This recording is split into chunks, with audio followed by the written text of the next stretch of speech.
Ethanol मोठ्या प्रमाणामध्ये आयात झाल्यामुळं अदानींचा फायदा, अंबानीचा फायदा होईल, रिलायन्स इंडस्ट्रीचा फायदा होईल, पण भारतीय साखर उद्योग मोडून पडेल. डोनाल्ड ट्रम्पने असा काय दबाव आणला मला माहीत नाही, पण आमच्या 56 इंच छातीच्या पंतप्रधानांनी मात्र नांगी टाकून या करारावर सही केली. ही अत्यंत दुर्दैवाची गोष्ट आहे. अमेरिकेचे राष्ट्राध्यक्ष डोनाल्ड ट्रम्प यांनी केलेल्या ट्विटनुसार भारत अमेरिका व्यापार कराराला संमती मिळालेली आहे. हा मुक्त व्यापार करार जर झाला तर खऱ्या अर्थानं भारतीय शेतकऱ्याचं कंबरडं मोडणार आहे. कारण या मुक्त करारानुसार अमेरिकन शेतकऱ्यांनी उत्पादित केलेला मका असेल, सोयाबीन असेल, त्याचबरोबर दुग्धजन्य पदार्थ असतील, कापूस असेल, इथेनॉल असेल, हे सारे, काजू असेल, हे सारे आयात होणार आहे. शून्य आयात करानं आयात होणार आहेत. आधीच अमेरिकन शेतकऱ्याकडे प्रचंड अशी आर्थिक शक्ती आहे. अमेरिकन सरकार भरमसाठ सबसिड्या देत असतं, तांत्रिक सहाय्य करतं, त्यांच्याकडं प्रगत असं तंत्रज्ञान आहे.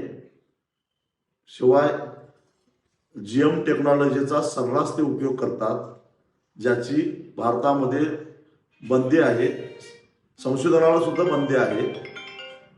अशा परिस्थितीमध्ये मुक्त स्पर्धा होऊ शकत नाही.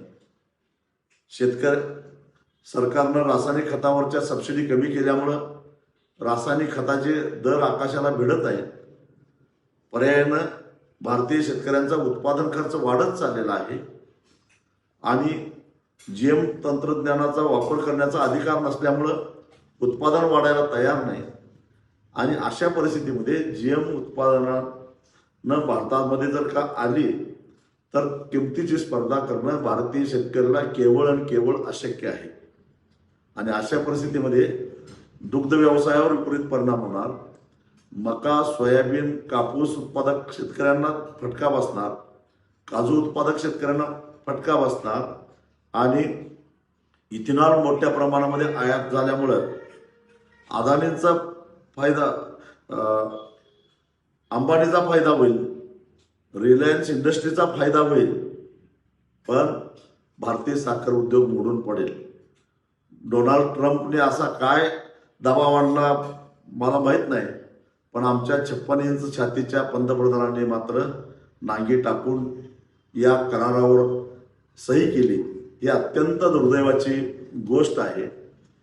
हा करार म्हणजे भारतीय शेतकऱ्याच्या मृत्यूला संमती देणारा करार आहे.